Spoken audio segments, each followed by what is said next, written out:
कहा प्रभु जब अवतार लिया तो उनका बाल चरित्र सुनाइए और प्रभु दया करके उनकी विवाह लीला सुनाइए। विवाह के बाद जब वन गमन हुआ तो वन की लीला सुनाई और वन से लौट करके जब भगवान अयोध्या आए राज गद्दी पर बैठे तो राजलीला सुनाइए। और फिर एक और आश्चर्य कि जब भगवान इस धराधाम पर लीला करके जब जाने लगे तो आश्चर्य की बात उन्होंने किया। क्या आश्चर्य की बात किया कि जब भगवान राम जाने लगे तो प्रजा सहित रघुवंश मणि किन्हीं गमने निज धाम, प्रजा सहित सारी प्रजा को साथ लेकर के भगवान श्री राम अपने लोक को चले। ये पूरी की पूरी कथा प्रभु सुनाइए। एक सांस में इतने प्रश्न कर दिया। तब भगवान शिव ने कथा सुनाना प्रारंभ किया है। जय जय राम कथा, जय श्री राम कथा हो, जय जय राम कथा, जय श्री राम कथा।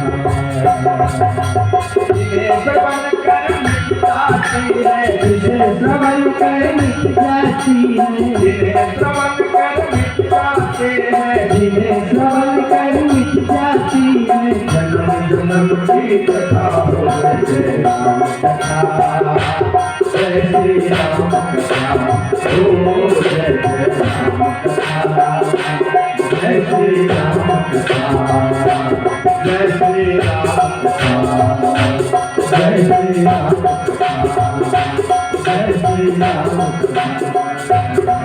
कथा। जय श्री राम कथा सुनना भगवान शिव की प्रारंभ तो करते हैं, लेकिन कहा पार्वती तुम एक बात जो कहा ये बातें मुझे अच्छी नहीं लगी। कौन सी बात? कहा कि तुम जो कहा राम को आना, यही श्रुति गाओ धरहि मुनि ध्यान।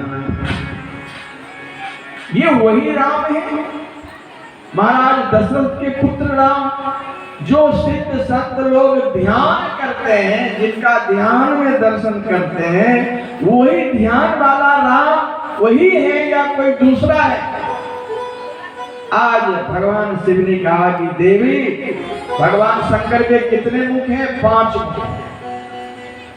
और देखो पांचों मुख से बोल उठते हैं। पहला मुख से कहा कि देवी तुम कह रहे हो कि क्या वही राम है, तो सुनो, रघुकुल मणि मम स्वामी सोई कही शिव नायो मां। रघुकुल मणि स्वामी जो भगवान श्री राम है वही हमारे राम हैं, वही राम की कथा में सुना रहा। और दूसरे मुंह से कहा कि हम जिनका ध्यान धरते हैं बंदो बाल रूप सोई राम, सोई सोई का करके 5 बार कहा, वही राम है, दशरथ पुत्र राम। और तीसरे मुख से कहा कि सबकर परम प्रकाशन जोई राम अनादि अवधपति शिव, वही अवधपति श्री राम है। और चौथे मुख से कहा कि जासु कृपा से भ्रम मिट जाए, गिरजा सोई कृपाल रघुराई। हे गिरजा वही रघुराई कृपाल है। और 5वें मुख से बोला कि सोई दशरथ सुत भगत हित कौशलपति भगवान, वही दशरथ के पुत्र जो राम है वह भक्तों के हित के लिए अवतार लिए। 5 मुख से शंकर भगवान बोले। और फिर कथा प्रारंभ किया कि सबो नहीं अगो नहीं नहीं कछु भेदा, सब नहीं अगो नहीं नहीं कछु भेदा। कावहि मुनि पुराण बुध वेदा, कावहि मुनि पुराण बुध वेदा। अगुण रूप अलखे जोए, अगुण रूप अलखे जोए, भगत प्रेम बस सगुन सोई, भगत प्रेम बस सगुन सोई, भगत प्रेम बस सगुन सोई। एक उदाहरण गोस्वामी तुलसीदास जी ने दिया है कि सगुन में अगुन में कोई भेद नहीं है। निर्गुण के बिना सगुन नहीं, सगुन के बगैर निर्गुण नहीं, दोनों में कोई भेद नहीं है। गोस्वामी तुलसीदास जी ने कहा कि जो गुण रहित सगुन सोई कैसे, जलहीन उपल बिलग नहीं जैसे। जैसे जल से बर्फ बनता है, जब 0 डिग्री से भी तापक्रम नीचे चला जाता है तो वह बर्फ बन जाता है, और वही बर्फ पिघल करके फिर जल हो जाता है। दोनों एक ही है, जल से ही बर्फ बना और बर्फ से ही जल बना। दोनों में जैसे भेद नहीं है, वैसे सगुण में और निर्गुण में कोई भेद नहीं है। उन्होंने कहा तो फिर भगवान जब निर्गुण रूप में है तो उन्हें सगुण होने की आवश्यकता क्यों पड़ गई? तब गोस्वामी तुलसीदास जी ने बताया कि भगत प्रेम बस सगुन सो होई, भक्तों के प्रेम के लिए सगुन हो जाते। लोग कहते हैं कि हिंदू भाई को इतने भगवान है, 33 कोटि देवता है, जिस देवता से जो मांगो, भगवान शिव से मांगो, माता दुर्गा से मांगो, हनुमान जी से मांगो, सब खड़े हैं आपके कामना को पूरा करने के लिए। आपका आस्था जहां बैठ जाए उसी में आपका भगवान है। आस्था की बात, किसी को कुछ पसंद आता है, किसी को कोई रंग पसंद आता है, किसी को कोई रूप पसंद आता है। कितनी सुविधा मिली है, भगवान कितने रूप में है, तुम जैसा रूप बना लो भगवान का वैसा ही रूप बन जाता है। आगे कथा आई कि भगवान ने स्वयं कहा है कि मेरा अपना कोई असली रूप नहीं है, जाने हम तो निर्गुण हैं, निराकार हैं, हमारा कोई अपना रूप नहीं है। तो प्रभु आप रूप कैसे बनाते हो? तो भगवान ने कहा कि रूप बनाता है भक्त और बन जाता हूं मैं। जैसा भावना तुम रूप बनाओगे भगवान वैसे बन जाते हैं। इसीलिए गोस्वामी तुलसीदास जी ने कहा कि भगत प्रेम बस सगुन सोई, भगत प्रेम बस सगुन सोई। तब मैया पार्वती ने कहा कि प्रभु भगवान का अवतार क्यों होता है? दूसरा प्रश्न उन्होंने कर दिया। तो गोस्वामी तुलसीदास जी ने लिखा है कि जब जब हो धर्म की हानि, बाढ़हि असुर अधम अभिमानी, अकरहि अनीति जाय नहीं बरनि, सीधहि विप्र धेनु सुरधरनि। जब अतिक्रमण लोग करने लग जाते हैं, अभिमानी हो जाते हैं, धर्म की हानि होने लगती है, अपना पन का ख्याल नहीं रहता है, जब छोटे छोटे धर्म को भी लोग अतिक्रमण करने लग जाते हैं, बाप बेटा का क्या संबंध होना चाहिए, पति पत्नी का क्या संबंध होना चाहिए, भाई बहन का क्या संबंध होना चाहिए, और ऐसे ऐसे छोटे छोटे धर्म को भी जब उल्लंघन करने लग जाता है तो भगवान से रहा नहीं जाता है, तब भगवान को अवतार लेना पड़ता है। जब जब हो ही धर्म के हानि, बाढ़ि असुर अधम अभिमानी। देखिए धर्म के 30 लक्षण और 30 लक्षण में पहला है कि पहला सत्य और दूसरा समर्पण। सत्य क्या है? हर आदमी जानता है। सबसे पहला धर्म है सत्य। धर्मन दूसर सत्य समाना, आगम निगम पुराण बखाना।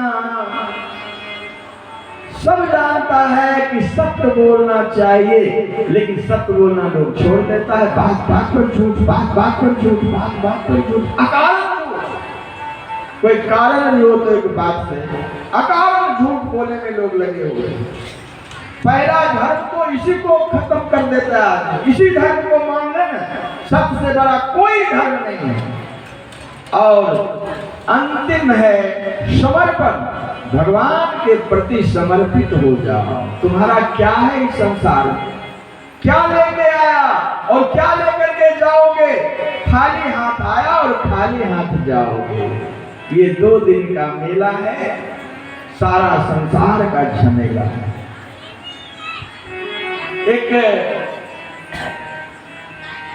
कवि ने बड़ा ही सुंदर बात लिखा है।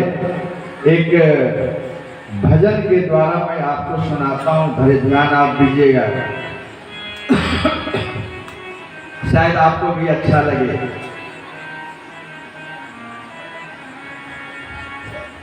संसार में आकर के धन और दौलत, घर मकान बनाने में पूरा जिंदगी चला जाता है, धन कमाने। लेकिन जो असल काम करना है वही भूल जाता है। असल काम क्या है? ये जीवन मिला है भगवान का भजन करने के लिए। भजन को तो त्याग देता है, संसार में लग जाता है। और लोग कहता है कि क्या धर्म कर्म करोगे? विकास करो, विकास करो, डॉक्टर बनो, इंजीनियर बनो। अच्छा सब कुछ बन जाओगे तो क्या करोगे? धन कमाने का मशीन बनोगे और कुछ नहीं बनोगे। जब तक इंसान नहीं बनोगे तो तुम्हारा बनना सब कुछ बेकार है। इसलिए एक गीतकार ने लिखा कि प्रभु को अगर भूलोगे बंदे, बाद बहुत पछताओगे। प्रभु को अगर भूलोगे बंदे, बाद बहुत पछताओगे, बाद बहुत पछताओगे। जरा शब्द पर गौर करेंगे। पैसे से बिस्तर लाओगे, नींद कहां से लाओगे? तुम्हारे पास मान लिया बहुत पैसा हो गया, बिल्कुल एसी कमरा बना लिया, मलमल का गद्देदार पलंग बना लिया, सोना चांदी से जल लिया, और कहोगे कि टेंशन इतना है कि नींद नहीं आ रही है। वो बिस्तर काम दिया, पैसा से बिस्तर तो ले लोगे, लेकिन नींद कहां से लाओगे? पैसे से बिस्तर लाओगे, नींद कहां से लाओगे? पैसे से बिस्तर लाओगे, नींद कहां से लाओगे? प्रभु को अगर भूलोगे बंदे, प्रभु को अगर भूलोगे बंदे, बाद बहुत पछताओगे, बाद बहुत पछताओगे। पैसे से बिस्तर लाओगे, नींद कहां से लाओगे? पैसे से बिस्तर लाओगे, नींद कहां से लाओगे?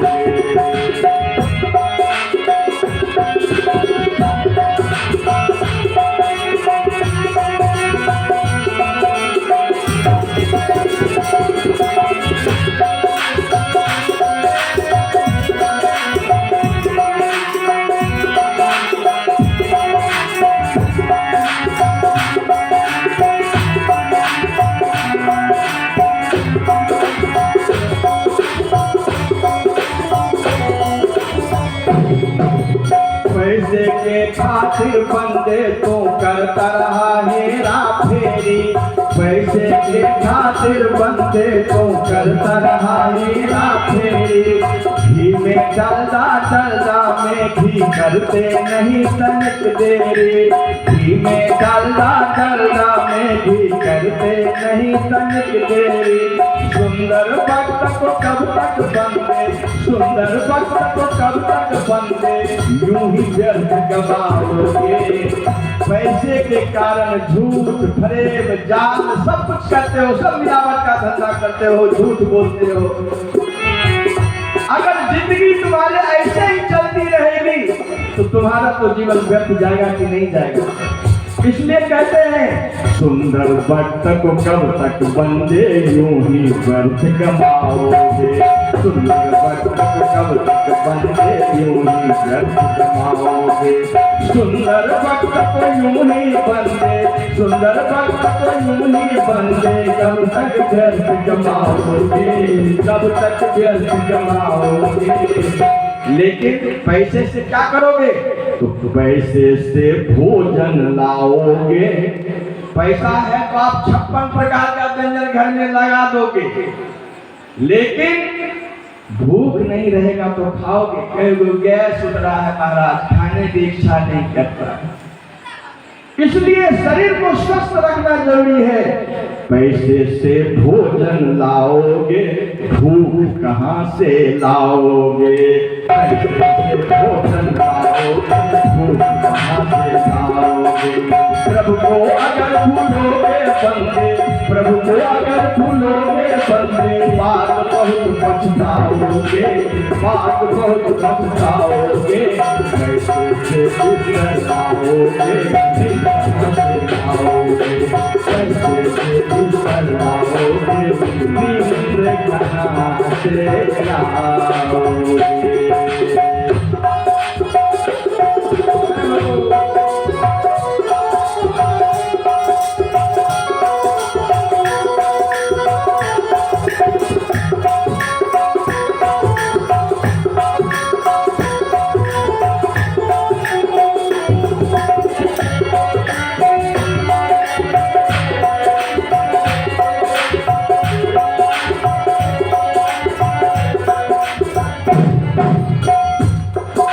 साबुन से मलमल कर बंदे, धोता रहा तू इस तन को।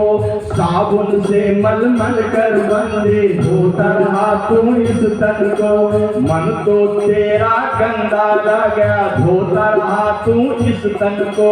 मन तो तेरा गंदा रह गया। ये मन की सफाई भगवान की कथा से ही होती है। संत साधुओं के चरणार वृंद में ही सुंदर बातें मिलती है। मन तो तेरा गंदा रह गया, धोता रहा तू इस तन को। सुंदर तन को कब तक बंदे, सुंदर तन को कब तक बंदे, यूं ही व्यर्थ गमाओगे, यूं ही व्यर्थ गमाओगे। और जरा ध्यान दीजिए, पैसे से गहना लाओगे।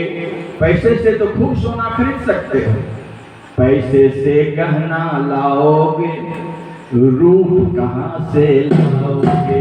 ये रूप जो भगवान ने दिया है, ये रूप कहाँ से लाओगे? अरे पैसे से गहना लाओगे, रूप कहाँ से लाओगे? प्रभु को अगर भूलोगे बंदे, प्रभु को अगर भूलोगे बंदे, बाद बहुत पछताओगे, बाद बहुत पछताओगे।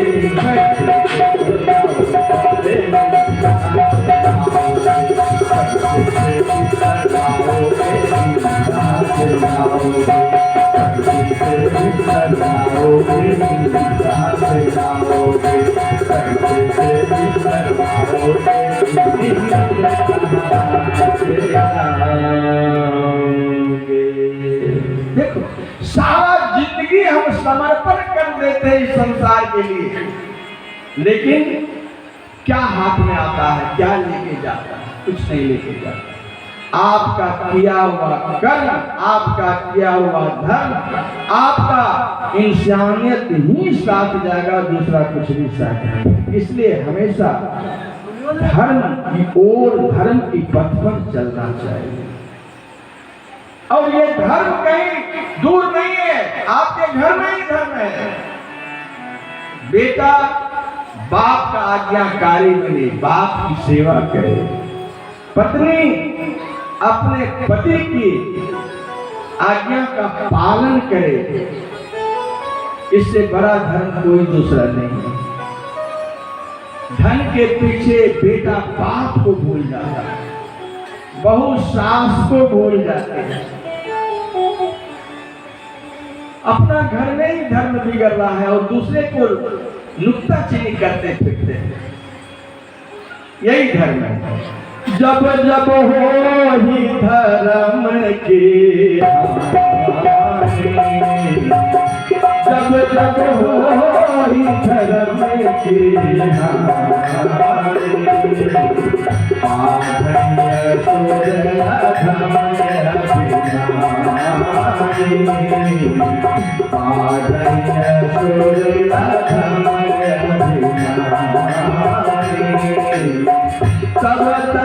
प्रभु हरे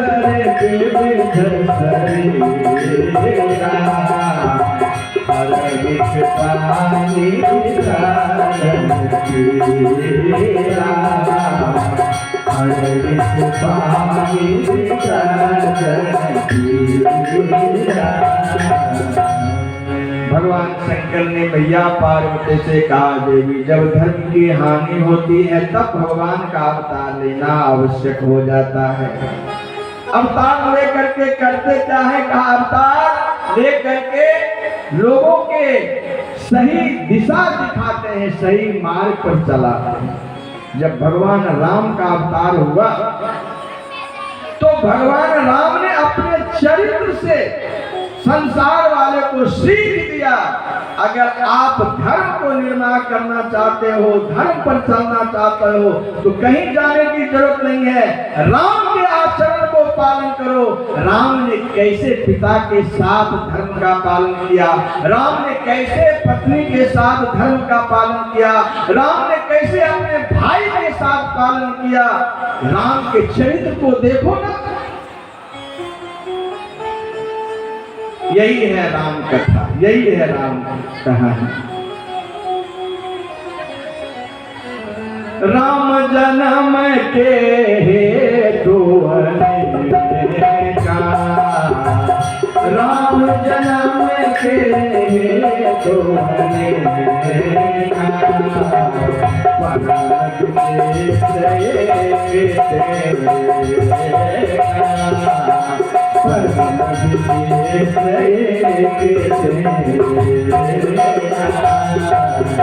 कहा राम जन्म के अनेक कारण हैं, लेकिन गोस्वामी तुलसीदास जी ने 5 उदाहरण दिया है कि भगवान राम के अवतार लेने का कारण क्या बना है। 5 कारणों पर प्रकाश डाला। प्रथम कारण देखिए, द्वारपाल हरि के प्रिय दो। जय और विजय भगवान के प्रिय द्वारपाल हैं। भगवान विष्णु नाग सैया पर आराम करते हैं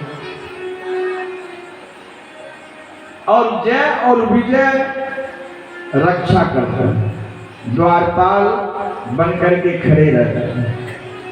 एक दिन सनक, सनंदन, सनातन और संत कुमार चारों भाई सदैव 5 वर्ष के रहते हैं और भगवान का भजन ही करते हैं। एक भाई कथा कहता है, 3 भाई श्रवण करते हैं, फिर एक भाई कथा करते हैं तो फिर 3 श्रवण करते हैं। बारी बारी से कथा कहते हैं और श्रवण करते हैं और सदैव 5 वर्ष के ही रहते हैं। ये ब्रह्मा के पुत्र हैं। ये चारों भाई भगवान का दर्शन करने के लिए गए तो द्वारपाल ने रास्ता रोक लिया। जय और विजय ने रास्ता रोका, नहीं हमारे भगवान अभी आराम कर रहे हैं, अभी दर्शन नहीं कर सकते।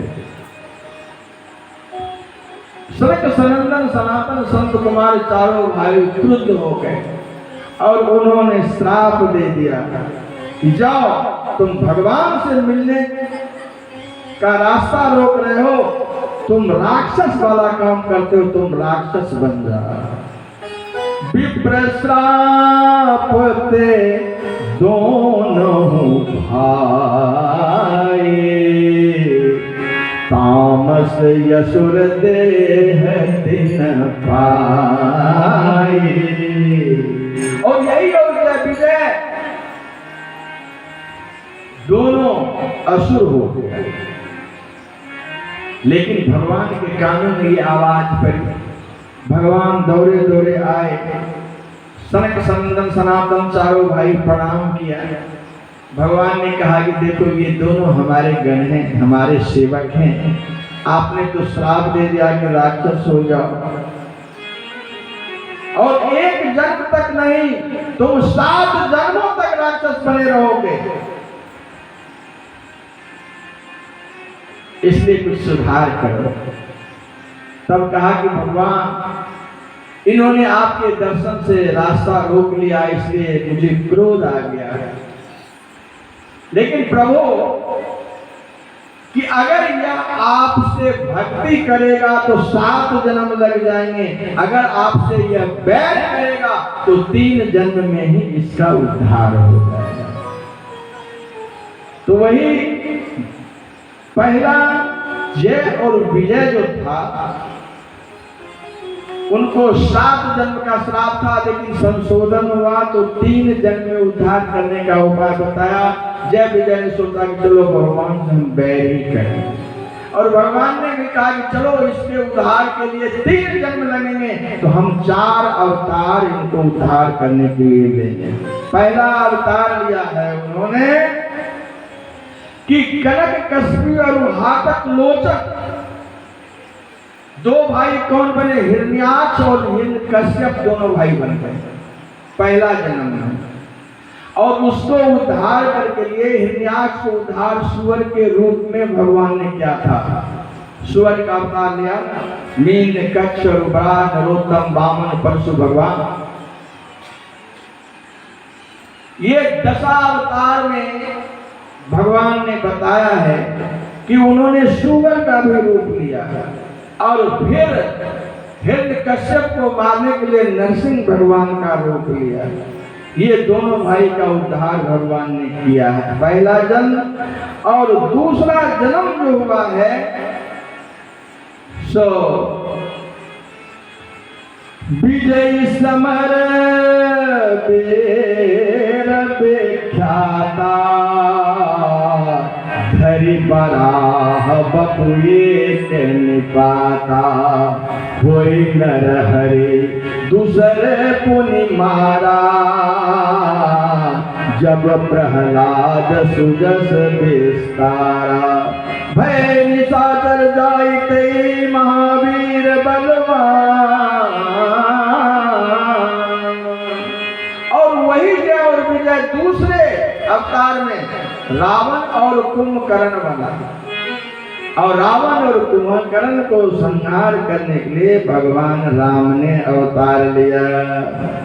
और इस तरह से भगवान ने अवतार ले लेकर के जय और विजय को उद्धार किया है। पहला कारण तो ये हो गया कि जय विजय का श्राप मिला, और जय विजय को उद्धार करने के लिए भगवान को अवतार लेना पड़ा। और दूसरा जो अवतार का कारण है वह बड़ा ही सुंदर भगवान शिव ने सुनाया है। एक कल्प सुर देखि दुखारे समर जलंधर सन सब हारे। कथा कौन सुना रहे हैं? भगवान शिव। किनको? मैया पार्वती को। और जरा ध्यान दीजिए, मैया पार्वती कौन है? मैया पार्वती है श्रद्धा, और भगवान शिव है विश्वास। भवानी शंकरो बंदे श्रद्धा विश्वास रूपिनो।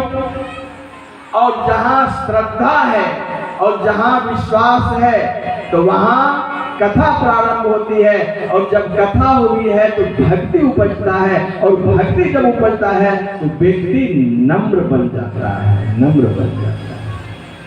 आज मैया पार्वती को भगवान शिव कथा सुना रहे हैं। कहा एक कल्प सुर देख दुखारे समर जलंधर सन संहारे। एक बार जलंधर नामक राक्षस हुआ जिससे सारे देवता लोग परास्त हो गए।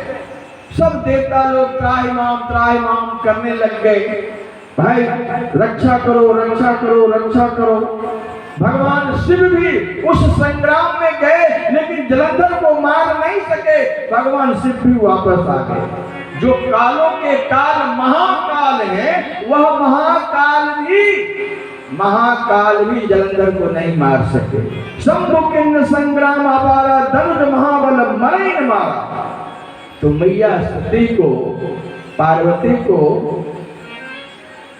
संशय हो गया। मैया पार्वती कहते हैं कि भोलेनाथ, आप तो कालों के काल हैं और आपसे भी जलंधर नहीं बढ़ा, इसका कारण क्या है? कारण क्या है? तब शंकर भगवान ने कहा, देखो देवी, कारण एक ही है, वो तुम हो जो तुम्हारी पूजा करेगी। जब नारद बाबा ने हस्तरेखा देखा था मैया पार्वती को बच्चे छोटे रूप में, तो उस समय भी नारद ने कहा था, हे हिमांचल राज, ये तुम्हारी बेटी जो है, तुम्हारी बेटी की पूजा करके संसार की स्त्रियां जो है वह अमर हो सकती है, सुहागवती रह सकती है, उसके पति को कोई क्लेश काया नहीं आ सकता है। आपकी पूजा में उतनी बड़ी शक्ति है, तुम्हारी बेटी की पूजा है। वो पार्वती कौन है? शैलपुत्री। और शैलपुत्री कौन है?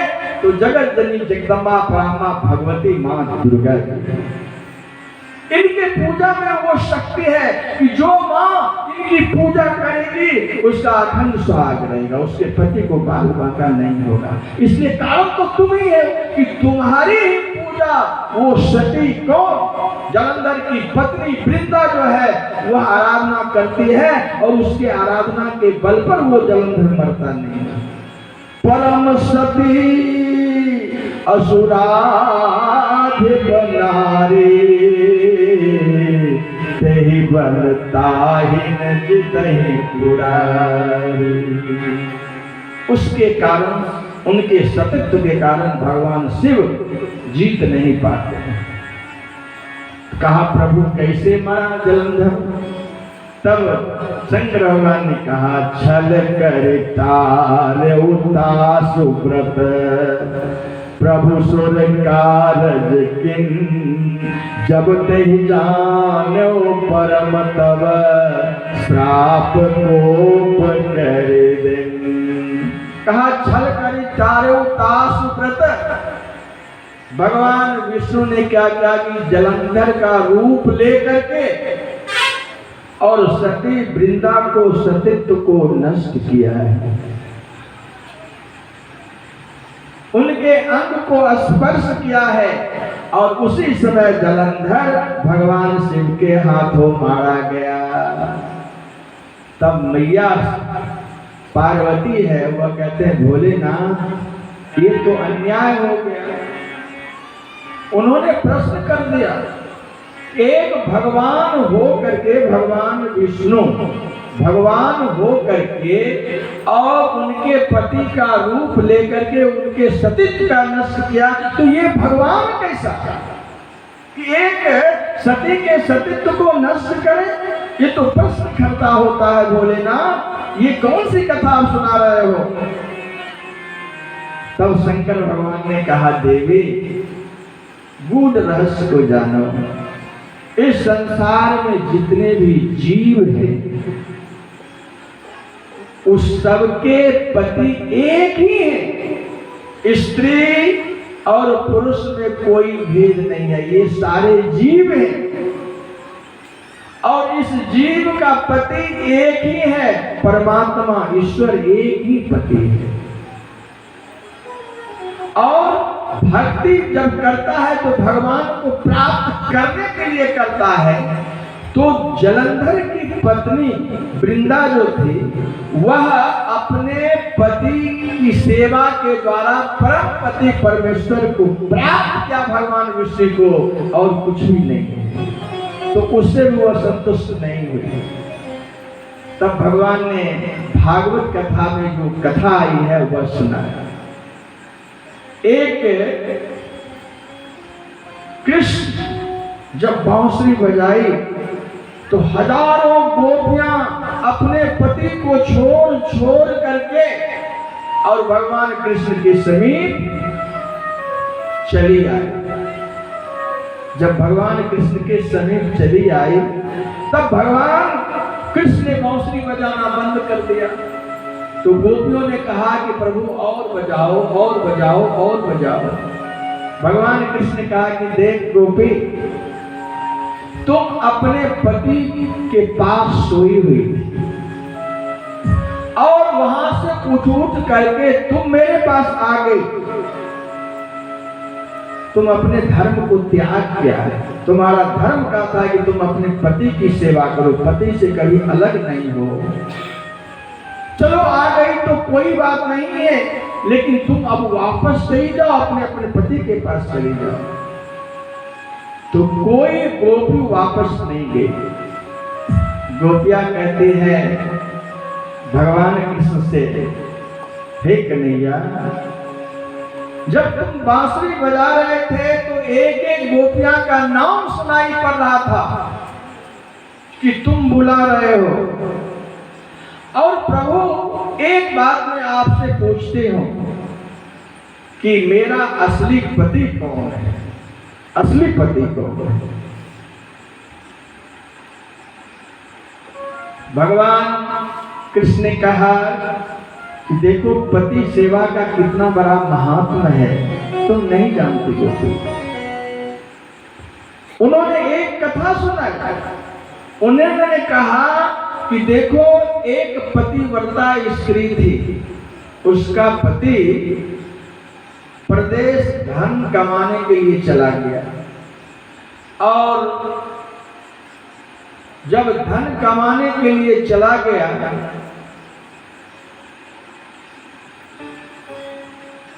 तो उनकी पत्नी बोली कि स्वामी आप जा रहे हो, आप जा रहे हो, मैं पतिव्रता नारी हूं, आपके बगल में कैसे रहूं?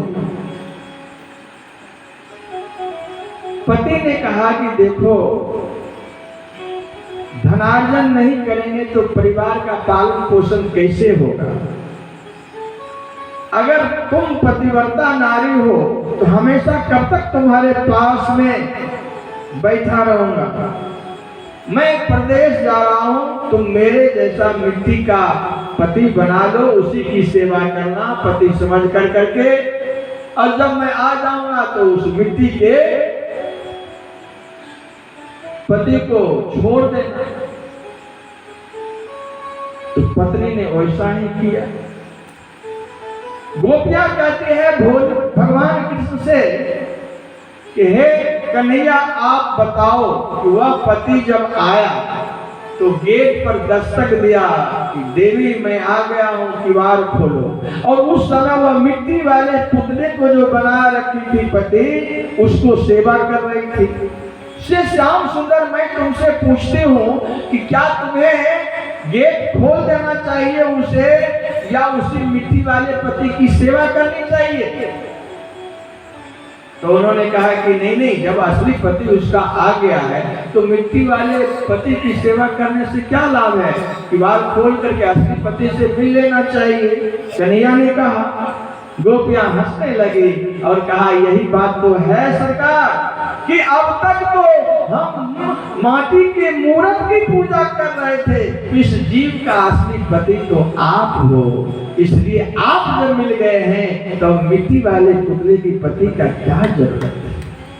आप असली पति। तो भगवान विष्णु ने उस जलंधर को, उस जीव को अंगीकार किया है, ना कि कोई पाप किया है।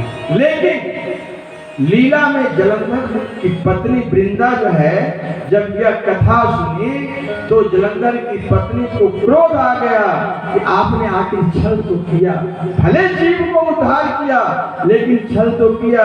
लेकिन प्रभु जाओ, मेरा श्राप है, एक दिन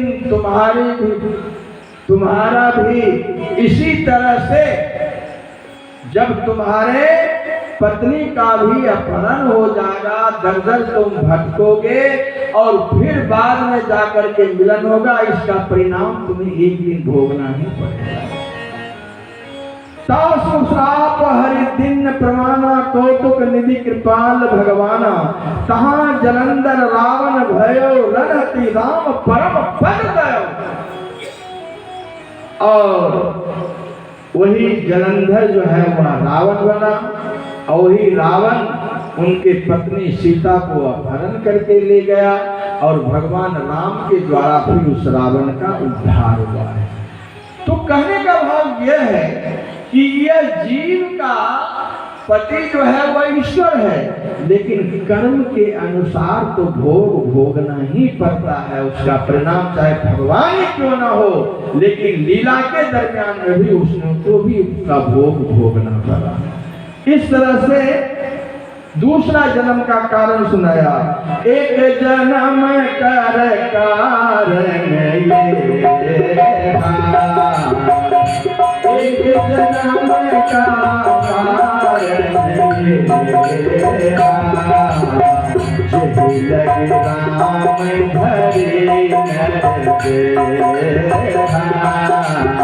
जही लगे राम धरे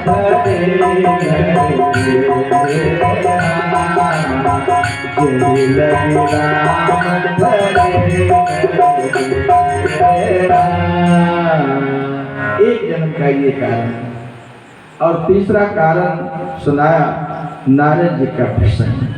आइए नारद जी का प्रसंग सुनाने से पहले 2 बार भगवान नाम का संकीर्तन कर लीजिए। सभी भावपूर्वक ताली बजाते हुए कहेंगे।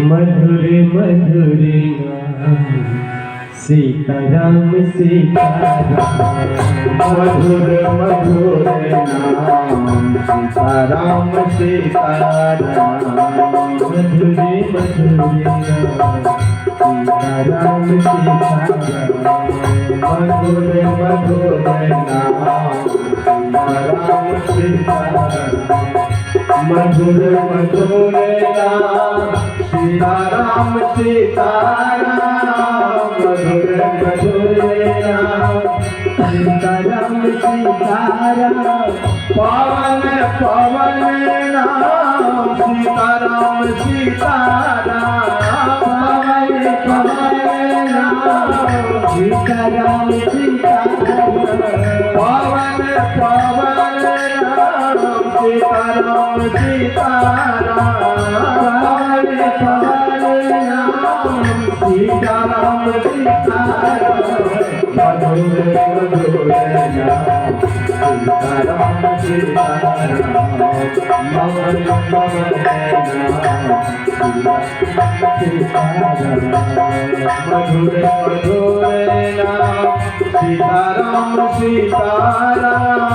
मधुर मधुर नाम सीताराम सीताराम मधुर मधुर नाम सीताराम सीताराम मधुर मधुर नाम सीताराम सीताराम पावन पावन नाम सीताराम सीताराम मधुर मधुर सीताराम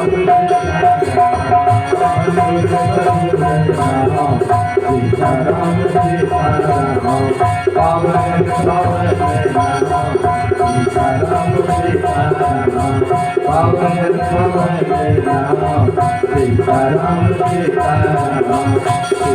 सीताराम सीताराम सीताराम सीताराम। गोस्वामी तुलसीदास जी भगवान के अवतार पर तीसरे कारण पर प्रकाश डालते हुए उन्होंने लिखा कि नारद श्राप दीन एक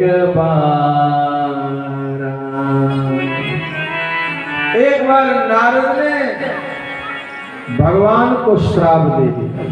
नारद श्राप दीन एक बारा कल्प एक तही लगी अवतारा हो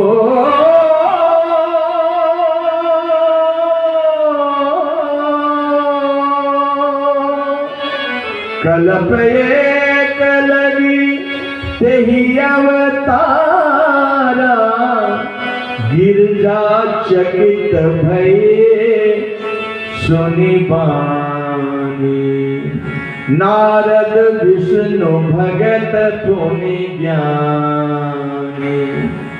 नारद एक बार भगवान को ही श्राप दे दिया। गिरजा माता चौंक गए, प्रभु आप ये क्या कर रहे हो? भगवान को श्राप नारद जी ने दे दिया। नारद जी तो भगवान के प्रेमी है, भगवान के भक्त हैं, भगवान को गुणगान करते हैं, नारायण नारायण दिन रात करते हैं, फिर भी श्राप क्यों दे दिया? कारण कवन